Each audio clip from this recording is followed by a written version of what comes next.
தேவன் நம்முடைய வாழ்க்கையில் அனுமதிக்கும் எந்த பிரச்சனையும் ஒருபோதும் அவர் வீணாக அனுமதிப்பதில்லை. நம்மை சுற்றிலும் வெளிப்புறத்திலே நடக்கிற சம்பவிக்கிற பிரச்சனைகள் நம்முடைய விசுவாசத்தை பலப்படுத்த வருகிறது. தாவீதோடு கர்த்தர் இருக்கிறார் என்பதை தேசம் அறிந்து கொள்ள வேண்டும் என்றால் தேவன் தாவீதுடைய வாழ்க்கையிலே கோலியாத்தை அனுமதிக்க வேண்டியது அவசியமாயிருந்தது. கர்த்தர் ஒருபோது நமக்கு மனப்பூர்வமாய் தீமை செய்கிறவர் அல்ல, தீமையும் நன்மையாய் மாற்றுகிற கர்த்தர். நம்முடைய வாழ்க்கையில் இருந்து தேவனை பிசாசு ஒரு நாளும் பிரிக்க முடியாது. உங்களுடைய வாழ்க்கையில் இருந்து உங்கள் கர்த்தரை பிசாசு ஒரு நாளும் பிரிக்க முடியாது. ஆனால் உங்களை லெகுவாக கர்த்தரிடத்திலிருந்து பிரித்து விடுவார். சோதனையை மேற்கொண்டு வெற்றி பெறுவது எப்படி?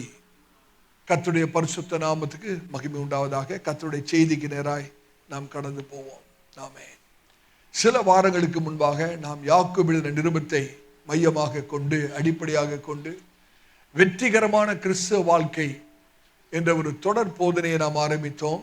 கடந்த 4 வாரங்களாக உங்களுடைய பிரச்சனையிலிருந்து பலன் லாபம் அடைவது எப்படி என்ற தலைப்பில் நாம் தியானித்துக் கொண்டிருந்தோம். அதில் நாம் கற்றுக்கொண்ட முக்கியமான பாடம் என்னவென்றால், தேவன் நம்முடைய வாழ்க்கையில் அனுமதிக்கும் எந்த பிரச்சனையும் ஒருபோதும் அவர் வீணாக அனுமதிப்பதில்லை. விசுவாசிகள் தெளிவாக விளங்கிக் தேவன் நம்முடைய வாழ்க்கையில வரும் எந்த பிரச்சனையையும் நோக்கமில்லாமல் வீணாக அனுமதிப்பதில்லை. ஆமென். ஒவ்வொரு பிரச்சனையும் நம்முடைய விசுவாசத்தை வளர்க்கவும், தேவனை இன்னும் அதிகமாய் சார்ந்து ஜீவிக்கவும், இன்னும் ஆண்டவராய் இயேசு கிறிஸ்துவை போல மாறும்படியாகவும் கர்த்தர் ஒவ்வொரு சூழ்நிலையும் பயன்படுத்துகிறார் என்பதுதான் உண்மை. ஆமென். இன்றைக்கு அப்போஸ்தலனாகிய யாக்கோபு இன்னும் ஒரு முக்கியமான சத்தியத்தை நமக்கு கற்றுக் கொடுக்க விரும்புகிறார். சபையாரே, அடுத்த சில நிமிஷங்கள் உங்களுடைய சிந்தனை திசை திருப்பப்படாதபடி கர்த்தருடைய வார்த்தையை கூர்ந்து கவனிங்கள். ஆவியானவர்களோடு கூட பேச விரும்புகிறார். ஆமென். நான் முன்பு தியானித்த காரியங்கள் என்னவென்றால், யாக்கோபு 1ஆம் அதிகாரம் 2ஆம் வசனத்திலிருந்து 8வது வசனம் வரைக்கும் இவ்வளவு நாட்கள் தியானித்த அந்த வசனத்துடைய கருப்பொருள் என்னவென்றால், வெளிப்புறமான பிரச்சனைகள் அதை நாம் எப்படி சந்திக்க வேண்டும், அந்த பிரச்சனைகளினாலே நமக்கு கிடைக்கக்கூடிய பலன் லாபங்கள் என்ன என்று பார்த்தோம். ஆகவே யாக்கோபு 1ஆம் அதிகாரம் 2லிருந்து 8 வசனங்கள் வரைக்கும் யாக்கோபு எதை குறித்து பேசுகிறார் என்றால், நமக்கு வெளியிலே ஏற்படுகிற சூழ்நிலையில சந்தர்ப்பத்தில் ஏற்படுகிற பிரச்சனைகளை குறித்து அவர் பேசினார். ஆனால் 12வது வசனத்திலிருந்து 18வது வசனம் வரைக்கும் நீங்கள் தெளிவாய் குறித்துக் கொள்ளுங்கள். யாக்கோபு 1ஆம் அதிகாரம் 2லிருந்து 8 வசனங்கள் வரைக்கும் வெளிப்பிரகாரத்திலே வெளிப்புற பிரச்சனைகளை குறித்து அவர் பேசினார். ஆனால் 12ஆம் வசனம் 18வது வசனம் வரைக்கும் 12லிருந்து 18 வரைக்கும் யாக்கோபு நம்முடைய உள்ளத்தில் எழும்பும் சோதனையை குறித்து பேசுகிறார். அப்ப பிரச்சனைகளுக்கும் சோதனைகளுக்கும் வித்தியாசம் இருக்கிறது. முதல் 2லிருந்து 8 வசனங்கள் எதை குறித்து பேசுகிறார்? நம்முடைய பிரச்சனைகள், நம்ம சுற்றிலும் நடக்கிற பிரச்சனைகளை குறித்து பேசுகிறார். ஆனால் 12வது வசனத்திலிருந்து 18வது வசனம் வரைக்கும் யாக்கோபு எதை குறித்து பேசுறார்னா, நம்முடைய உள்ளத்தில் எழும்பக்கூடிய சோதனைகளை குறித்து பேசு. இந்த 2 காரியங்களுக்கும் பெரிய வித்தியாசம் இருக்கிறது. நம்மை சுற்றிலும் வெளிப்புறத்திலே நடக்கிற சம்பவிக்கிற பிரச்சனைகள் நம்முடைய விசுவாசத்தை பலப்படுத்த வருகிறது. தெளிவாய் கவனிங்கள். நம்மை சுற்றிலும் வெளிப்புறமாக நடக்கிற சகல பிரச்சனைகளும் கஷ்டமான சூழ்நிலைகளும் கர்த்தர் அனுமதிக்கிற நோக்கம் என்னவென்றால், நம்முடைய விசுவாசத்தை பலப்படுத்தும்படியாக. ஆனால் நம்முடைய உள்ளிலிருந்து எழும்பும் சோதனைகள் நம்முடைய விசுவாசத்தை பலவீனப்படுத்தும்படியாக வருகிறது. பிரச்சனைகள் விசுவாசத்தை பலப்படுத்த வருகிறது. சோதனைகள் நம்முடைய விசுவாசத்தை பலவீனப்படுத்த வருகிறது. ஆமென். தெளிவாக இந்த ரெண்டுத்திலும் வித்தியாசத்தை நாம் விளம்பிக் கொள்வோமானால் அது நமக்கு ஆசீர்வாதமா இருக்கும். வெளிப்புற பிரச்சனைகள் நம்மை தேவனிடம் இன்னும் கிட்டி சேர உதவுகிறது. ஆனால் உள்ளிலிருந்து எழும்பும் சோதனைகள் நம்மை தேவனை விட்டு தூரமாய் பிரிக்க ஏதுவாக மாறுகிறது. விளங்கும் என்று நினைக்கிறேன். நான் மறுபடியும் இதை தெளிவுபடுத்தணும். அப்பதான் இந்த நாளின் போதனை செய்தி உங்களுக்கு விளங்கும். வெளிப்புற பிரச்சனைகள் நம்முடைய விசுவாசத்தை பலப்படுத்த வருகிறது. நமக்கு உள்ளாக எழும்பும் சோதனைகள் நம்முடைய விசுவாசத்தை பலவீனப்படுத்த வருகின்றது. வெளிப்புற பிரச்சனைகள் நம்மை தேவனிடத்தில் இன்னும் கிட்டி சேர உதவுகிறது. ஆனால் நம்ம உள்ளில் எழும்பும் சோதனைகள் நம்மை தேவனை விட்டு பிரிக்கும்படியாக சத்துருவினாலே கொண்டு வரப்படுகிறது. ஆமென். நல்ல கவனிங்கள். சத்துருவாகிய பிசாசு சாத்தான் தேவன் கொடுக்கிற ஆசீர்வாதங்களை ஒரு நாளும் தடை செய்ய முடியாது. தேவன் உங்களுக்காக வைத்திருக்கிற ஆசீர்வாதத்தை சத்துருவாகிய பிசாசு ஒரு நாளும் தடை செய்ய முடியாது. ஆனால் அவன் என்ன செய்வான்னு கேட்டீங்கன்னா, நம்முடைய குணத்தை கெடுத்து, நம்முடைய சுவாபத்தை கெடுத்து, தேவனோடு கூட நமக்கு இருக்கிற ஐக்கியத்தை உடைத்து, தேவனால் கொடுக்கப்பட்ட ஆசீர்வாதத்தை நாம் இழக்கும்படியாய் செய்வான். நான் ஒவ்வொரு வார்த்தையும் ரொம்ப கவனமாய் பேசுகிறேன். காரணம், இந்த நாளின் போதனை மிக மிக அவசியம். தேவன் உங்களுக்கு கொடுக்கிற ஆசீர்வாதத்தை சத்துரு ஒரு நாளும் தடை செய்ய முடியாது. ஆனால் சத்துருவாகிய பிசாசு உங்களுடைய சுவாபத்தை கெடுத்து, தேவனோடு கூட நீங்கள் கொண்டுள்ள ஐக்கியத்தை உடைத்து, தேவனால் கொடுக்கப்பட்ட ஆசீர்வாதத்தை நீங்கள் இழக்கும்படியாய் செய்வான். இங்கதான் கர்த்தருடைய பிள்ளைகள் மிக ஜாக்கிரதையா இருக்கணும். அதனாலதான் நம்முடைய சுவாபம் ரொம்ப முக்கியம். அதனாலதான் நம்முடைய குணாதிசயங்கள் மிக மிக முக்கியம். அதனாலதான் ஆண்டவராய் இயேசுவை போல மாறுவது மிக மிக அவசியம். If character is spoiled, your fellowship will be spoiled. உங்களுடைய குணாதிசயங்களை சத்துரு கெடுத்து விடுவான் என்றால் உங்களுக்கும் தேவனுக்கும் இருக்கிற ஐக்கியம் கெடுக்கப்படும். உங்களுக்கும் தேவனுக்கு இருக்கிற ஐக்கியம் கெடுக்கப்படுமானால் கர்த்தர் உங்களுக்காக வைத்திருக்கிற ஆசீர்வாதங்கள் தடைப்படும். ஆமென். எத்தனை பேருக்கு விளங்குது? முக்கியமான காரியத்தை நான் பேசிக்கொண்டிருக்கேன். அப்ப ஒவ்வொரு விசுவாசியும் சோதனையை சந்திக்கிறது சகஜமான காரியம். ஒரு விசுவாசியை சொல்ல முடியாது எனக்கு எந்த சோதனையும் வராதுன்னு சொல்ல முடியாது. கேள்வி என்னவென்றால், சோதனை வருமா என்பது அல்ல, சோதனை வந்தால் நாம் எப்படி பிரதிபலிப்போம். சத்துரு ஒரு சோதனை கொண்டு வரும் என்றால் அதற்கு நம்முடைய பிரதிபலிப்பு எப்படி இருக்கும் என்பதுதான் முக்கியம். இங்கே அப்போஸ்தலனாகிய யாக்கோபு சொல்லுகிற காரியம் தான் என்ன? நம்முடைய சொந்த பலத்தினாலே ஒரு நாளும் சோதனையை மேற்கொள்ள முடியாது. அனுபவத்தினாலேயோ வேத அறிவினாலேயோ சொந்த பலத்தினாலேயோ சத்துருவாகிய பிசாசு நமக்கு விரோதமாய் கொண்டு வருகிற சோதனையை ஒரு நாளும் ஜெயிக்க முடியாது.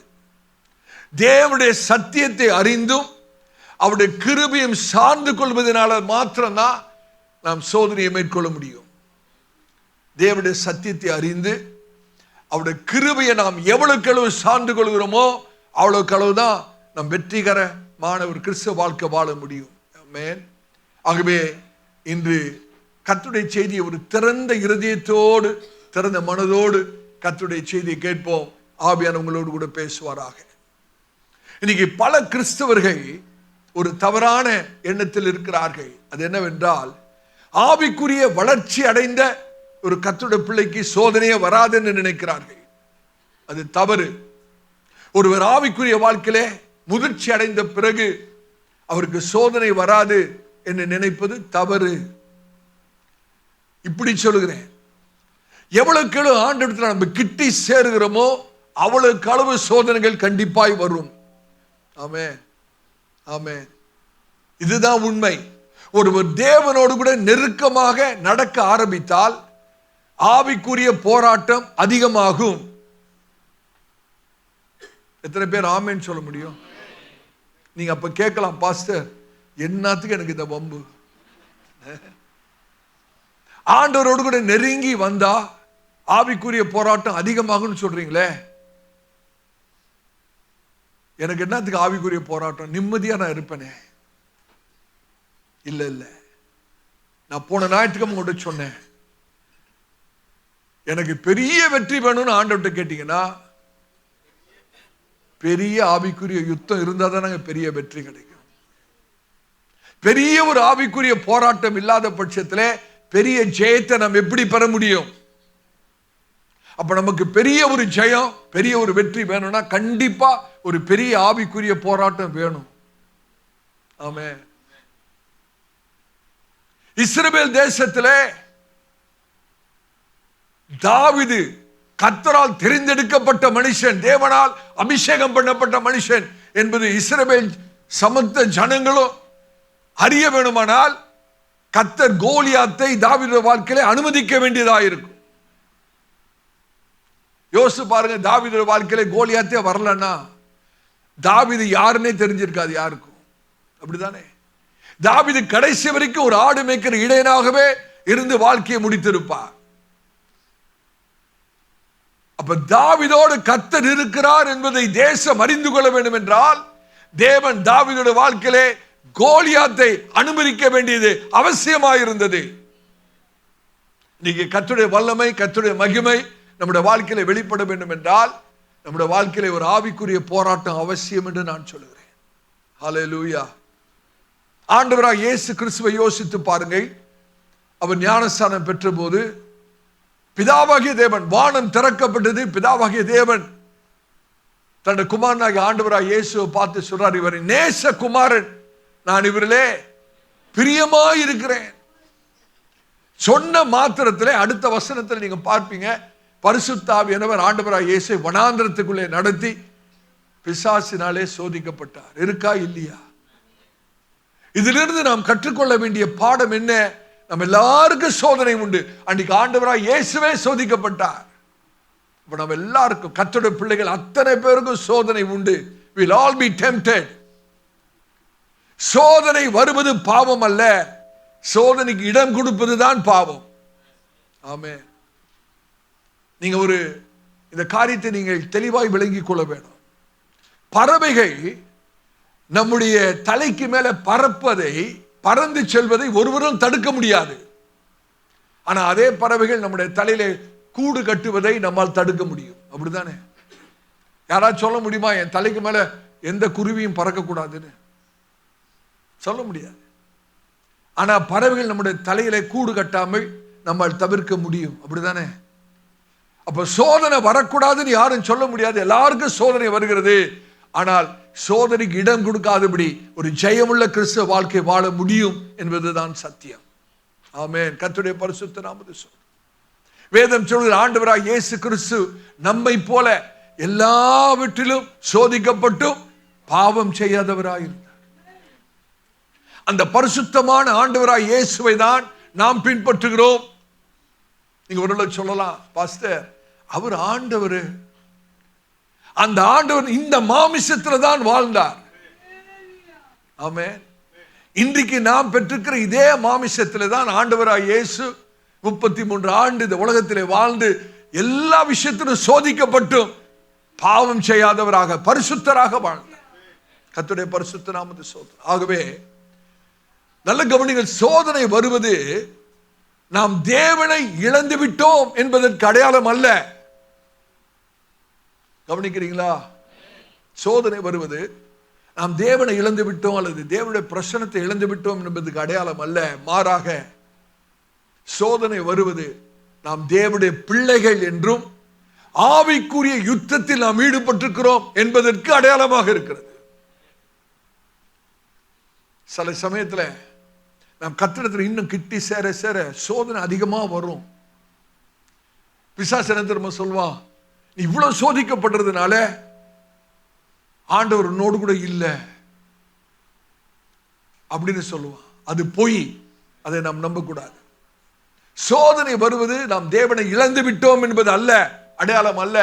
சோதனை வருவது நாம் தேவனுக்குரியவர்கள் தான், நாம் ஆவிக்குரிய யுத்தத்தில் ஈடுபட்டிருக்கிறோம் என்பதற்கு அடையாளமாக இருக்கிறது.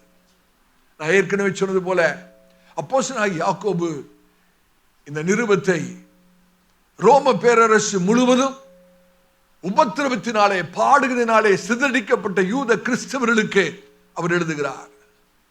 அந்த கிறிஸ்தவ விசுவாசிகள் பல துன்பங்களை அவர்கள் சந்திக்கிறார்கள், அனுபவிக்கிறார்கள். பலர் தங்களுடைய சொந்த வீடுகளை இழந்தார்கள், தங்களுடைய சொத்துக்களை இழந்தார்கள், அநேக அன்பின் உறவுகளை, விசுவாசத்து நிமித்தம் உறவுகளை இழந்தார்கள். சில குடும்ப ஆசீர்வாதங்களையும் இழந்திருக்கிறார்கள். இந்த வெளிப்புறமாக வந்த கஷ்டங்கள் உள்ளத்துக்குள்ளே பலவித சோதனைகளை உருவாக்கி கொண்டிருந்தது. நல்ல கவனிக்கணும். இந்த யூத விசுவாசிகள் சிதறி போனார்களே, உபத்திரவத்து நிமித்தம், பாடுகள் நிமித்தம் சிதறி போன இந்த யூத விசுவாசிகள் இந்த வெளிப்புற பாடுகளின் நிமித்தமாக, இந்த வெளிப்புற பாடுகளின் மூலமாக உள்ளத்தில் பலவிதமான சோதனைகளை உட்பட்டார்கள். வெளிப்புற பிரச்சனைகள் உள்ளத்திலே அநேக சோதனைகளை உருவாக்க முடியும். நம்ம சுற்றிலும் நடக்கிற பிரச்சனைகளின் நிமித்தம் நமக்குள்ளே அநேக சோதனைகள் வருவதற்கு வாய்ப்பு இருக்கிறது. உதாரணத்துக்கு சொல்றேன், மனசோர்வு ஏற்படுமானால் அது கசப்பை உருவாக்கிவிடும். வெளிப்புறமாக ஒரு மனசோர்வு வந்தா உள்ளத்துல ஒரு கசப்பை ஏற்படுத்தும். வெளியிலே ஒரு வறுமை வருமானால் உள்ளத்திலே ஒரு பேராசையை உருவாக்கிவிடும். வெளிப்புறமாக நம்முடைய வாழ்க்கையிலே ஒரு அநியாயம் நடக்குமானால் அது உள்ளத்திலே ஒரு கோபத்தை உருவாக்கிவிடும். வெளிப்புறமாக ஒரு தனிமையை நாம் உணர்வோமானால் உலகத்தோடு ஒத்து போகிற ஒரு காரியத்திலே நாம் சிக்கிக்கொள்ள வாய்ப்பு இருக்கிறது. யாக்கோபு நமக்கு சொல்கிற ஒரு காரியம் உண்மை என்னவென்றால், வெளிப்புற பிரச்சனைகளை நாம் ஒருவேளை தவிர்க்க முடியாத நிலையில் இருக்கலாம், ஆனால் உள்ளத்தின் தோல்வியை தவிர்க்க முடியும். இதுதான் யாக்கோபு நமக்கு கற்றுக் கொடுக்கிற ஒரு பெரிய பாடம். உங்களுக்கு சுற்றிலும் நடக்கிற பிரச்சனைகளை நம்மால் தடுக்க முடியாது, ஆனா இந்த பிரச்சனையின் மத்தியிலே சத்துரு நம்முடைய உள்ளத்திலே உருவாக்குகிற சோதனைகளை நாம் மேற்கொள்ள முடியும். எத்தனை பேருக்கு விளங்குது நான் சொல்றேன்? வெளிப்புற பிரச்சனைகளை எப்பொழுதும் நம்மால தவிர்க்க முடியாது, ஆனால் உள்ளத்திலே தோல்வியை தவிர்க்க முடியும். உள்ளத்திலே ஒரு பெரிய ஜெயத்தை நம்மால் எடுக்க முடியும். சபையாரே, ஒரு முக்கியமான காரியத்துக்கு நான் உங்களுக்கு பதில் கொடுக்க விரும்புகிறேன். பாவம் எப்பொழுது ஆரம்பிக்கிறது? when sin begins. பாவம் எப்போ ஆரம்பிக்கிறது? தேவன் கொடுத்த நல்ல ஆசைகளை தேவனுடைய வழியை விட்டு தவறான வழியில் நம்மை திருப்திப்படுத்திக் கொள்ள நினைக்கும் போது பாவம் உருவாகிறது. நீங்கள் ஆழ்ந்து சிந்திக்கும்படியா நான் சொல்கிறேன். பாவம் எப்பங்க ஆரம்பிக்கிறது? தேவன் கொடுத்த நல்ல ஆசைகளை தேவனுடைய வழியை விட்டு தவறான வழியில் திருப்தி அடைய முயற்சி பண்றோம் பாருங்க, அப்பதாங்க பாவமே ஆரம்பிக்கிறது. எத்தனை பேர் சிந்தித்து பார்க்க முடியும்? என்றைக்கு உங்களோட வாழ்க்கையில ஒரு பாவம் உருவாகிறது, ஆரம்பிக்கிறது? தேவன் நமக்கு கொடுத்த நல்ல அருமையான அநேக விருப்பங்கள், அநேக வாஞ்சைகள், நல்ல அநேக ஆசைகள் இருக்கிறது. ஆனால் தேவனுடைய வழியை விட்டுட்டு ஒரு தவறான வழியிலே அந்த ஆசைகளை நிறைவேற்ற, அந்த ஆசைகளை நாம் திருப்தி அடைய முயற்சி பண்றோம் பாருங்க, அன்னைக்குதான் நம்முடைய வாழ்க்கையிலே பாவமே ஆரம்பிக்கிறது. இந்த நாளின் செய்தியின் தலைப்பு என்னவென்றால், சோதனையை மேற்கொண்டு வெற்றி பெறுவது எப்படி? ஒரு முக்கியமான போதனை. சோதனையை மேற்கொண்டு வெற்றி பெறுவது எப்படி? How to triumph over trials. நம்முடைய திறவுகோள் வசன பகுதிக்கு நேராக நம்முடைய பரிசுத்த வேதாகமத்தை திருப்பிக் கொள்வோம். யாக்கோபு எழுதின நிருபம் 1ஆம் அதிகாரம் 12-18 வரைக்கும் வாசிக்க போகிறோம். கூடுமானால் கர்த்தருடைய சமூகத்தில் நாம் எழுந்து நின்று இந்த பரிசுத்த வேத பகுதியை நாம் வாசிக்கலாம். யாக்கோபு எழுதின நிருபம் 1ஆம் அதிகாரம் 12ஆம் வசனத்திலிருந்து 18 வரைக்கும் வாசிக்க போகிறோம். யாக்கோபுடைய நிருபம் 3ஆம் அதிகாரம் 12ஆம் வசனத்திலிருந்து 18வது வசனம் வரைக்கும். சோதனையை சகிக்கிற மனுஷன் பாக்கியவான், அவன் உத்தமன் என்று விளங்கின பின்பு கர்த்தர் தம்மிடத்தில் அன்பு கூறுவர்களுக்கு வாக்குத்தத்தம் பண்ணின ஜீவ கிரீடத்தை பெறுவான். சோதிக்கப்படுகிற எவனும் நான் தேவனால் சோதிக்கப்படுகிறேன் என்று சொல்லாதிருப்பானாக. தேவன் பொல்லாங்கினால் சோதிக்கப்படுகிறவர்கள் அல்ல, ஒருவனையும் அவர் சோதிக்கிறவரும் அல்ல. அவனவன் தன் சுய இச்சையினாலே இழுக்கப்பட்டு சிக்குண்டு சோதிக்கப்படுகிறான். பின்பு இச்சையானது கர்ப்பம் தரித்து பாவத்தை பிறப்பிக்கும். பாவம் பூரணமாகும் போது மரணத்தை பிறப்பிக்கும். என் பிரியமான சகோதரரே, மோசம் போகாதிருங்கள். நன்மையான எந்த ஈவும் பூரணமான எந்த வரமும் பரத்திலிருந்து உண்டாகி ஜோதிகளின் பிதாவிடத்திலிருந்து இறங்கி வருகிறது. அவரிடத்தில் யாதொரு மாறுதலும் யாதொரு வேற்றுமையும் நிழலும் இல்லை. அவர் சித்தங்கொண்டு தம்முடைய சிருஷ்டிகளில் நாம் முதற் பலனாகுவதற்கு நம்மை சத்திய வசனத்தினாலே ஜெனிப்பித்தார். கர்த்தருடைய பரிசுத்த நாமத்துக்கு ஸ்தோத்திரம். நன்றி. தயவுசெய்து உட்காருங்கள். கர்த்தர் உங்களை ஆசீர்வதிப்பாராக. ஆமென். கர்த்தருடைய பரிசுத்த நாமத்துக்கு மகிமை உண்டாவதாக. பரிசுத்த ஆவியானவர் நம்மோடு கூட திட்டவட்டமாக இந்த காலவெளியிலே பேச விரும்புகிறார். ஒரு வெற்றியுள்ள கிறிஸ்தவ வாழ்க்கை வாழ்வதுதான் தேவனுடைய சித்தமாய் இருக்கிறது. ஆமென். இன்று நாம் 3 முக்கியமான சத்தியங்களை நாம் கற்றுக்கொள்ள போகிறோம். முதலாவது, சோதனையின் ஆதாரத்தை அறிந்து கொள்ளுங்கள். சோதனையின் ஆதாரத்தை அறிந்து கொள்ளுங்கள். Recognize the source of temptation. சோதனையின் ஆதாரத்தை அறிந்து கொள்ளுங்கள். இரண்டாவது, சோதனையின் சூழ்ச்சியை எதிர்த்து நில்லுங்கள். Resist the subtlety of temptation. Resist the subtlety of temptation. சோதனையின் சூழ்ச்சியை எதிர்த்து நில்லுங்கள். மூன்றாவது, தேவனுடைய நன்மையை நினைவு கூறுங்கள். Remember the goodness of God. Remember the sustenance of God. Remember the sustenance of God. தேவனுடைய நன்மையை நினைவு கூறுங்கள். ஒரு வெற்றியுள்ள கிறிஸ்தவ வாழ்க்கைக்கு இந்த 3 காரியங்களை நாம் தெளிவாய் விளங்கிக் கொள்வது மிக மிக அவசியமாக இருக்கிறது. ஆமென். முதலாவது நான் என்ன சொன்னேன்? சோதனையின் ஆதாரத்தை அறிந்து கொள்ளுங்கள். இரண்டாவது, சோதனையின் சூழ்ச்சியை எதிர்த்து நில்லுங்கள். மூன்றாவது, தேவனுடைய நன்மையை நினைவு கூறுங்கள். ஆமென். சோதனையின் ஆதாரத்தை அறிந்து அதன் சூழ்ச்சியை எதிர்த்து நின்று தேவனுடைய மாறாத நன்மையை நம்பும் போதுதான் நம்முடைய வாழ்க்கையில வெற்றி ஏற்படுகிறது. சபையாரை கவனிங்கள். சோதனையின் ஆதாரத்தை அறிந்து சத்துருடைய சூழ்ச்சியை நாம் எதிர்த்து நின்று தேவனுடைய மாறாத நன்மையை முழுமனதாய் நாம் விசுவாசிக்கும் போதுதான் நம்முடைய வாழ்க்கையில ஒரு பெரிய வெற்றி ஏற்படுகிறது. முதலாவது, சோதனையின் ஆதாரத்தை அறிந்து கொள்ளுங்கள். 13வது வசனத்தை வாசிங்கள். யாக்கோபுவின் நிருபம் 1ஆம் அதிகாரம் 13வது வசனத்தை வாசிங்கள். சோதிக்கப்படுகிற எவனும் நான் தேவனால் சோதிக்கப்படுகிறேன் என்று சொல்லாதிருப்பானாக. போதும்.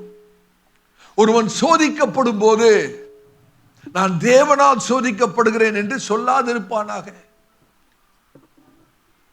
James brings us here a very firm prohibition. யாக்கோபு மிகுந்த தெளிவான ஒரு கட்டளையை சொல்லுகிறார். சோதனைக்கு தேவனை குற்றம் சொல்லாதிருங்கள். மனிதனுடைய பழைய சுபாவம் என்னன்னு கேட்டீங்கன்னா, எப்பொழுதும் மற்றவர் மேல் ஒரு பழியை போடுவதுதான் மனுஷனுடைய பழைய சுபாவம். எப்பொழுதுமே மனித இயல்பு, மனித சுபாவம் என்னன்னு கேட்டீங்கன்னா, எப்பொழுதும் மற்றவர்கள் மேல் பழியை போட விரும்புகிறது தான். ஏதேன் தோட்டத்தில் ஆரம்பித்த ஒரு காரியம். ஆதாம் ஏவாளும் தேவனுக்கு கீழ்ப்படியாமல் ஆதி நிலைமையை விட்டு விழுந்த போது தேவன் ஆதாம் இடத்துல ஆதாமை எங்க இருக்கிறான்னு கேட்கல, ஆதாமை எப்படி இருக்கிறான்னு தான் கேட்கிறாரு. ஆதாம் சொன்ன பதில் என்ன தெரியுமா? ஆண்டவரே, நீர் கொடுத்த மனுஷி. ஆதாம் ஏவாளை குற்றம் சாட்டுகிறார். ஏவாள் இடத்துல வந்து கேட்டா அந்த அம்மா திரும்ப சொல்லுது, ஆண்டவரே இந்த சர்ப்பம் தான் பழி, அப்படியே சர்ப்பத்தின் மேல. இது மனிதனுடைய இயல்பு. ஆரோன் அந்த பொன் கன்றுக்குட்டியை வார்ப்பித்ததுக்கு காரணம் மோசே இடத்துல அவர் சொல்றார், இந்த ஜனங்கள், நான் என்ன பண்றது, இந்த ஜனங்கள் என்னை கட்டாயப்படுத்தினார்கள். சவுல் ராஜா கீழ்ப்படியாமல் போனபோது சாமுவேல் இடத்துல சூழ்நிலைகளை குற்றம் சாட்டுகிறார். அப்படிதானே? இன்றைக்கு அநேக கர்த்தருடைய பிள்ளைகள், கிறிஸ்தவர்கள் என்று சொல்கிறவர்கள், தங்களுடைய பாவத்துக்காக மற்றவர்களை குற்றம் சாட்டுற அநேகர் உண்டு. ஆமே. என்ன செய்வது? தேவன் இப்படிதான் என்னை படைத்திருக்கிறார், சூழ்நிலை என்னை இப்படி செய்ய வைத்திருக்கிறது, எல்லாரும் இதைதானே செய்கிறார்கள். சில சொல்றதை கேட்டீங்கன்னா பாவம் செய்திருப்பாங்க, நான் என்ன பண்றது, இது என்னுடைய பலவீனம். அருமையான தேவ சபையே, அப்போஸ்தலன் யாக்கோபு இப்படிப்பட்ட குற்றச்சாட்டுகளுக்கு இடம் கொடுக்கவே இல்லை. தேவன் ஒருபோதும் ஒருவரையும் பாவம் செய்ய தூண்டுகிறது இல்லை. நம்முடைய தேவன் பரிசுத்தமானவர். ஆமென். யாக்கோபு கூறுகிறார், தேவன் தீமையினால் சோதிக்கப்படுகிறவர் அல்ல, அவர் ஒருவரையும் சோதிக்கிறவரும் அல்ல. தேவன் முழுமையாக பரிசுத்தமானவர். ஆமென். பாவத்தில் அவருக்கு எந்த பிரியமும் இல்லை. அவர் ஒருபோதும் தம்முடைய பிள்ளைகளை பாவத்துக்கு நேராய் வழி நடத்துகிறவரும் அல்ல. இதுதான் இந்த தேவனுடைய குணாதிசயம் தான் நம்முடைய விசுவாசத்தின் அடித்தளமாக இருக்கிறது. சபையாரை கவனிங்க. யாக்கோபு ஏதோ ஒரு காரியத்தை சொல்ல வேண்டும் என்று சொல்லவில்லை. அவர் சொல்கிறதுக்கான காரணம் என்னவென்றால், இந்த தேவனுடைய குணாதிசயம், பரிசுத்தம் தான் நம்முடைய விசுவாசத்துக்கு அடித்தளமாக இருக்கிறது. நம்முடைய தேவன் முழுமையாக பரிசுத்தராய் இருக்கிறபடினாலே அவரை முற்றிலும் நம்மால் நம்ப முடியும். ஆமென். நம்முடைய விசுவாசத்துக்கு அடித்தளமே தேவனுடைய இந்த குணாதிசயம் தான் என்று சொல்கிறேன். அவர் பரிசுத்தர். அவர் எனக்கு ஒருபோதும் தீமை செய்யாத தேவன். ஆமென். ஒருபோதும் எனக்கு தீமை செய்ய. சில விசுவாசிகள் அறியாமை நிமித்தம் இப்படி சொல்றத நான் கேட்டிருக்கிறேன். பாஸ்டர், ஆண்டவர் எனக்கு இப்படி பண்ணிட்டாரு, கர்த்தர் என்னை விட்டுட்டாரு, கர்த்தர் இதை செய்துட்டு. இல்லவே கிடையாது. ஒரு நாளும் ஆண்டவராலே தீமை செய்யவே முடியாது. அதே போல சத்துருவாகிய பிசாசினாலே ஒரு நாளும் நன்மை செய்ய முடியாது. இதுதான் சத்தியம். ஆமென். கர்த்தர் ஒருபோது நமக்கு மனப்பூர்வமாய் தீமை செய்கிறவர் அல்ல, தீமையும் நன்மையாய் மாற்றுகிற கர்த்தர்.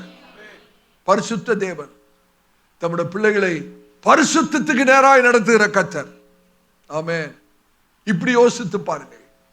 ஒரு அறுவை சிகிச்சை செய்கிற ஒரு மருத்துவர் கூர்மையான கத்தியை பயன்படுத்தி ஒரு உயிரை காப்பாற்றுகிறார்.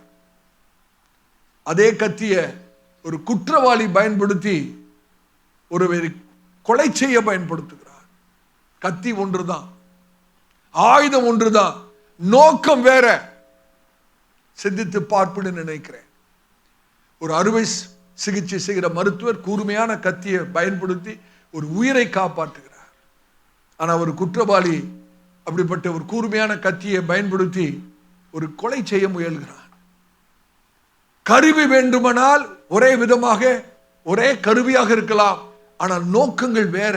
அது போல ஒரு கஷ்டமான சூழ்நிலை தேவன் நம்முடைய வாழ்க்கையை பரிசுத்தப்படுத்த, அவரை போல மாற்ற, நம்முடைய விசுவாசத்தை வளர்க்க, அவர் மேல் சார்ந்து கொள்ள அவர் பயன்படுத்துகிறார். ஆனால் அதே சூழ்நிலையை சாத்தான் நம்மை அழிக்க பயன்படுத்துகிறார்.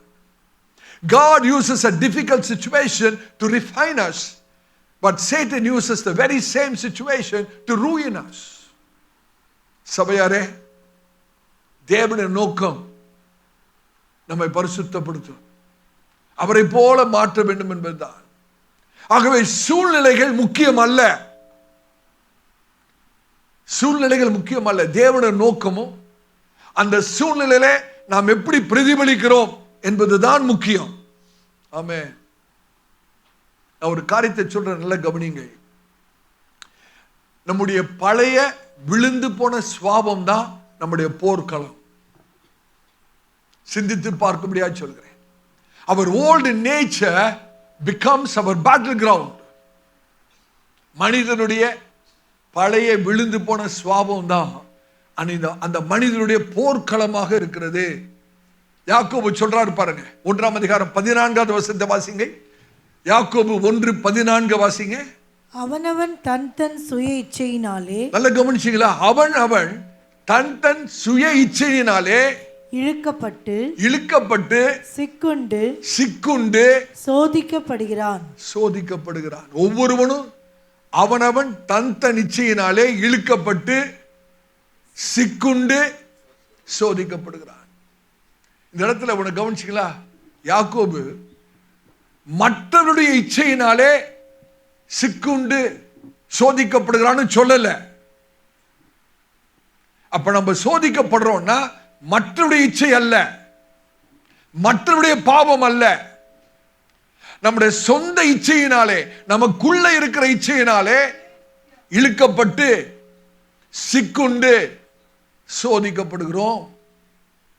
நல்லா கவனிக்கணும். சத்துருவாகிய பிசாசு நமக்குள்ளே ஒரு புதிய பாவ ஆசையை உருவாக்க முடியாது. காரணம், அவன் உருவாக்கப்பட்டவன். பிசாசினாலே ஒன்றையும் உருவாக்க முடியாது. ஆகவே சத்துருவாகிய பிசாசு நமக்குள்ளே ஒரு புதிய பாவ ஆசையை சத்துருவாலே உருவாக்க முடியாது. ஏற்கனவே நம்முடைய மாமிசத்தில் இருக்கும் பழைய பாவ ஆசைகளை அவன் பயன்படுத்தி நம்ம இவ்வளவு செய்கிறான். எத்தனை பேருக்கு விளங்குது? உங்களுக்குள்ள பிசாசு ஒரு புதிய பாவ ஆசையை உருவாக்கவே முடியாது. ஆனா அவன் செய்கிற காரியம் என்ன? ஏற்கனவே நம்முடைய மாமிசத்தில் இருக்கிற பழைய பாவ ஆசைகளை அவன் பயன்படுத்தி நம்மை விளை செய்கிறான். அதனாலே உண்மையான போராட்டம் நமக்கு வெளியே இல்லை, உண்மையான போராட்டம் நமக்குள்ளே தான் இருக்கிறது.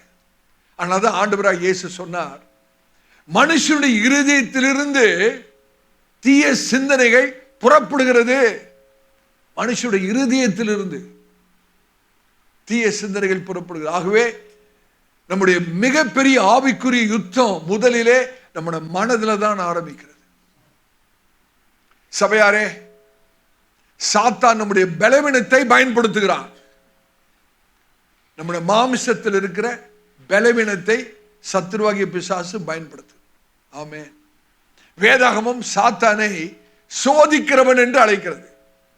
The Bible calls him as a tempter. ஆமென். கர்த்தருடைய பிள்ளைகள் நாம் ஒன்றை அறிந்து கொள்ள வேண்டும்.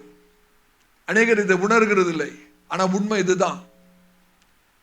சத்துருவாகிய பிசாசு நம்மை ஒவ்வொருவரையும் கவனமாக ஒவ்வொரு நிமிஷமும் கவனித்துக் கொண்டே இருக்கிறான். நிறைய பேர் அதை உணர்கிறது இல்லை. மிகவும் கவனமாக சத்துருவாகிய பிசாசு நம்ம பார்த்துக்கிட்டே இருக்கிறான். நாம் பலவீனமாக இருக்கும் நேரத்திலே அவன் தாக்குவதற்காக காத்து கொண்டிருக்கிறான். பெரிய வெற்றிக்கு பிறகு நம்மை தாக்கும்படியாக அவன் ஆயத்தப்படுகிறான். மன சோர்வு வரும்போது நம்மை தாக்கும்படியாக அவன் காத்து கொண்டிருக்கிறான். பெருமையின் மூலம் நம்மை தாக்கும்படியாக அவன் காத்து கொண்டிருக்கிறான். செல்வத்தின் மூலம் நம்மை தாக்கும்படியாக அவன் காத்து கொண்டிருக்கிறான். கஷ்டத்தின் மூலம் நம்மை தாக்கும்படியாக காத்து கொண்டிருக்கிறான். இச்சையின் மூலமாக நம்மை தாக்கும்படியாக காத்து கொண்டிருக்கிறான்.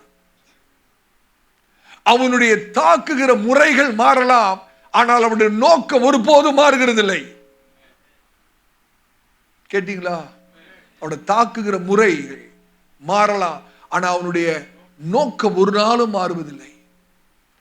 அவனுடைய நோக்கம் என்ன தெரியுமா?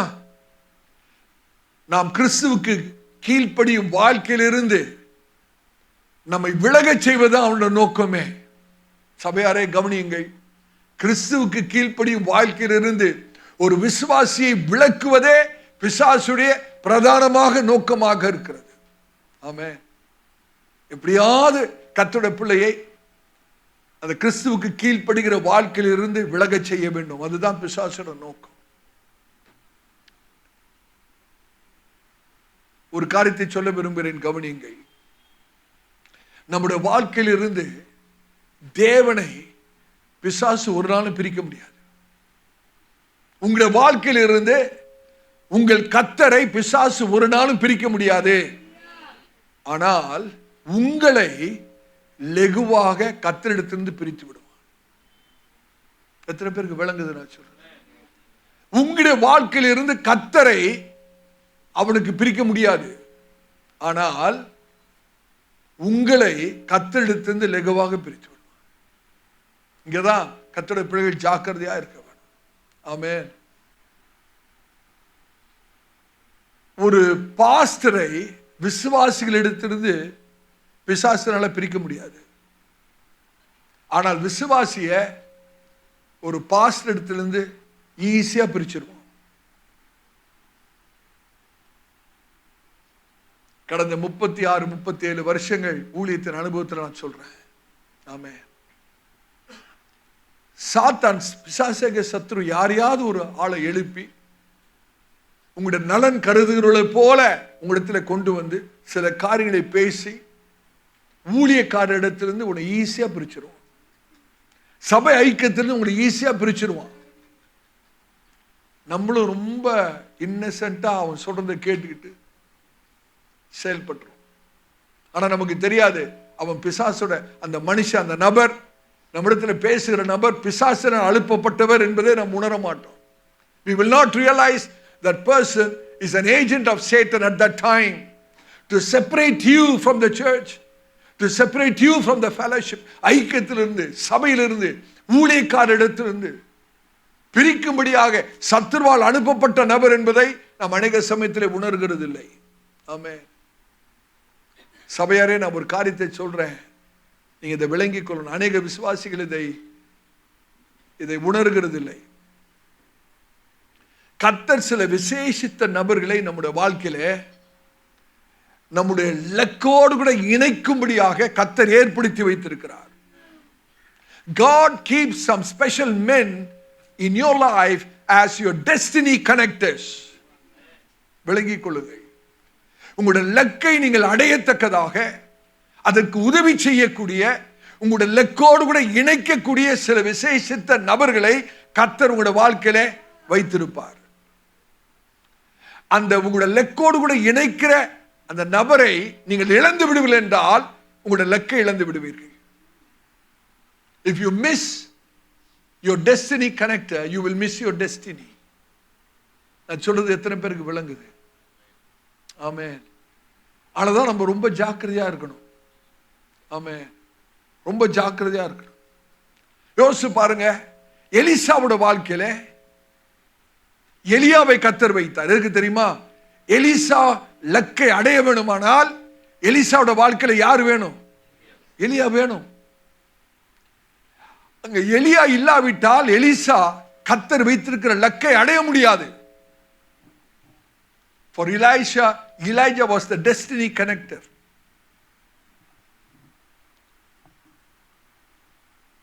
யோசுவாக்காக கர்த்தர் மோசேயை வைத்திருக்கிறார். யோசுவா லக்கை அடைய வேணுமானால் மோசே யோசுவோட வாழ்க்கையில் அவசியம். மோசே இல்லாமல் யோசுவா தன்னுடைய ஆவிக்குரிய லக்கை அடைய முடியாது. மோசே was the destiny connector. ஆமென்.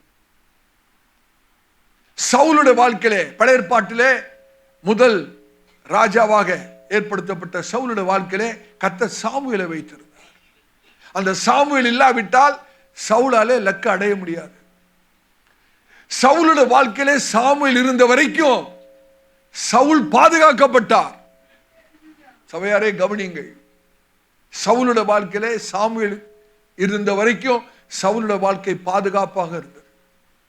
என்றைக்கு சாமுவேலுடைய ஐக்கியம் போனதோ அன்றைக்கே சவுலுக்கு ஆபத்து வந்து விட்டது. என்றைக்கு சவுல் கீழ்ப்படியாம சாமுவேலுடைய சொன்ன வார்த்தைக்கு கீழ்ப்படியாம முரட்டாட்டம் பண்ணாரோ அன்றைக்கே சவுலுடைய பாதுகாப்பு போயிடுச்சு. நடந்த சம்பவம் நமக்கு நல்லா தெரியும். ஒரு துக்ககரமான முடிவு சவுலுடைய வாழ்க்கையிலே, துக்ககரமான முடிவு வந்ததுக்கு காரணம் அந்த டெஸ்டினி கனெக்டர் டிஸ்கனெக்ட் ஆனதுதான் காரணம். அந்த லெக்கை அடைய, லெக்கோடு கூட இணைக்க கர்த்தர் வைத்திருக்கிற அந்த நபர் பிரிந்து போன மாத்திரத்திலே சவுலுடைய வாழ்க்கை துக்ககரமான வாழ்க்கையாக முடிந்தது. ஒரு தீமோத்தி லெக்கை அடைய வேண்டுமென்றால் ஒரு பவுல் வேணும். கர்த்தர் பவுலை வைத்திருந்தார். பவுல் லக்கை அடைய வேணுமானால் ஒரு பர்னபாஸ் வேணும். ஒரு பர்னபாஸ் இல்லாம ஒரு பவுல் கிடையாது. கர்த்தருடைய ஊழியக்காரனா சொல்றேன், உங்களோட வாழ்க்கையில உங்களை லக்கை அடைவதற்கு கர்த்தர் ஏற்படுத்தின நபர்கள் மிக மிக முக்கியம். ஆமென். கர்த்தருடைய பரிசுத்த நாமத்துக்கு ஸ்தோத்திரம். தாவீது லக்கை அடைவதற்கு சவுல் பெரிய காரணமா இருந்தார். ஆமென். கடைசி வரைக்கும் சாமுவேலுக்கும் தாவீதுக்கும் அந்த ஒரு ஐக்கியம் கடைசி வரைக்கும் இருந்தது. ஆனா அப்படி சவுலோட வாழ்க்கையில இல்லை. துக்ககரமான ஒரு காரியம். ஆமென். சத்தியத்தை நாம் தெளிவாய் விளங்கிக் கொள்ளணும். ஆண்டவரே, என்னோட லக்கை அடையும்படியாக எனக்கு வைத்திருக்கிற அந்த நபரோடு கூட ஒரு நல்ல ஐக்கியம் வேணும். நல்ல ஒரு ஆவிக்குரிய ஐக்கியம் எனக்கு கண்டிப்பாக வேண்டும். ஹல்லேலூயா. கர்த்தருடைய பரிசுத்த நாமத்துக்கு மகிமை உண்டாவதாக. எத்தனை பேர் நான் சொல்றது உங்களுக்கு விளங்குது? ஒரு நாளும் ஐக்கியத்தை விட்டு நாம் பிரிந்து போகக்கூடாது. சத்துருடைய நோக்கமே நம்மை கீழ்ப்படியாம செய்து கர்த்தருடைய உறவை நம்முடைய வாழ்க்கையில உடைத்து தேவனுடைய ஆசீர்வாதத்தை தடை பண்ணுவதுதான் சத்துருடைய பிரதான நோக்கமாக இருக்கிறது. ஆமென். ஆகவேதான் யாக்கோபு நம்மை ரொம்ப தெளிவாக நம்மை எச்சரித்துக் கொண்டே வருகிறார். யாக்கோபு நம்மை தெளிவாக எச்சரித்துக் கொண்டே வருகிறார். யோசித்து பாருங்கள் அருமையான தேவ பிள்ளைகளே, யோசித்து பாருங்கள். கொஞ்சம் ஒரு விஷயம், தாவீதை யோசித்து பாருங்கள். தாவீது கோலியாத்தை வென்றது உண்மைதான். பல ராஜ்யங்களை ஜெயித்தது உண்மைதான். தாவீது பல சங்கீதங்களை எழுதினது உண்மைதான். ஆனால் ஒரு நாள் ராஜாக்கள் யுத்தத்துக்கு போகக்கூடிய நேரத்திலே தாவீது வீட்டில் இருந்தபோது ஒரு கவனக்குறைவு நிமித்தம், ஒரு கவனக்குறைவான பார்வை நிமித்தம் மிகப்பெரிய வீழ்ச்சி அடைந்தார். Little carelessness, little spiritual complacency, ஒரு கவனக்குறைவான பார்வை மிகப்பெரிய சரிவை தாவீதுடைய வாழ்க்கையில் ஏற்படுத்தியது. சிந்தித்து பார்க்க. நேற்றைய வெற்றி இன்றைய வெற்றிக்கு உத்தரவாதம் அல்ல. ஆமென். நேற்று ஜெயித்துட்டேன், ஆனாலும் இன்றைக்கும் ஜெயித்திருவேன். இல்ல இல்ல இல்ல. நேற்றைய வெற்றி இன்றைய வெற்றிக்கு உத்தரவாதம் அல்ல. ஒவ்வொரு நாளும் நம் தேவனுடைய கிருபையை சார்ந்து ஜீவிக்க அழைக்கப்பட்டிருக்கிறோம். ஒவ்வொரு நாளும், ஒவ்வொரு நிமிஷமும் தேவனுடைய கிருபையை சார்ந்து ஜீவிக்க வாழ அழைக்கப்பட்டிருக்கிறோம். ஒரு உண்மையான விசுவாசியுடைய பலன் எங்க இருக்கு தெரியுமா? அவர் தேவனுடைய கிருபையை எவ்வளவு சார்ந்திருக்கிறாரோ அவ்வளவுதான் அந்த விசுவாசியோட பலன். அதுதாங்க விசுவாசியோட பலன். ஒரு விசுவாசியோட உண்மையான பலன் அவர் தேவனுடைய கிருபையை எவ்வளவு சார்ந்திருக்கிறார் என்பதில் தான் இருக்கிறது. ஆமென். அப்ப சோதனையின் ஆதாரம் விளங்கி இருக்குன்னு நினைக்கிறேன். சத்துரு கர்த்தரை விட்டு பிரிக்க அவன் பல விதத்திலும் போராடி கொண்டிருக்கிறான். உங்களுடைய விசுவாசத்தை குலைக்க பல விதத்திலும் பிசாசு போராடி கொண்டிருக்கிறான். தமிழ் வேதாகமத்தில் சோதனையை சகிக்கிறவன் பாக்கியவான் இருக்கு. சோதனையை சகிக்கிறது அல்ல, மேற்கொள்ளு. பிரச்சனைகளை சகிக்கணும், சோதனைகளை சகிக்கிறது அல்ல. மொழிபெயர்ப்பு காரியங்கள். பிரச்சனைகளை சகிக்கணும், சோதனைகளை மேற்கொள்ளும்படியாக அழைக்கப்பட்டிருக்கிறோம். சோதனையை மேற்கொள்கிறவன் பாக்கியவான். தேவன் மேல் அன்பு கூர்ந்து நடக்கிறவனுக்கு தேவன் ஜீவ கிரீடத்தை வைத்தார். அப்படிதானே? நமக்கு ஒரு ஜீவ கிரீடம் இருக்கிறது. கர்த்தருடைய பரிசுத்த நாமத்துக்கு ஸ்தோத்திரம். ஆமென். அவன் உத்தமன் என்று விளங்கின பின்பு, ஆமென், தேவன் வாக்குத்தத்தம் பண்ணின ஜீவ கிரீடத்தை கத்தர். அப்ப உத்தமன் என்று விளங்கின பின்பு, கத்தர் அப்ப உத்தமன் என்று விளங்கின பின்புனா கத்தர் நம்மை பரீட்சிக்க விரும்புகிறார். நம்மையே நிரூபிக்கும்படியாய் கத்தர் எதிர்பார்க்கிறார். கர்த்தருடைய பரிசுத்த நாமத்துக்கு ஸ்தோத்திரம். அப்ப முதலாவது ஆவியானவர் நம்மோடு பேசுற காரியம் சோதனையின் ஆதாரத்தை அறிந்து, இரண்டாவதாக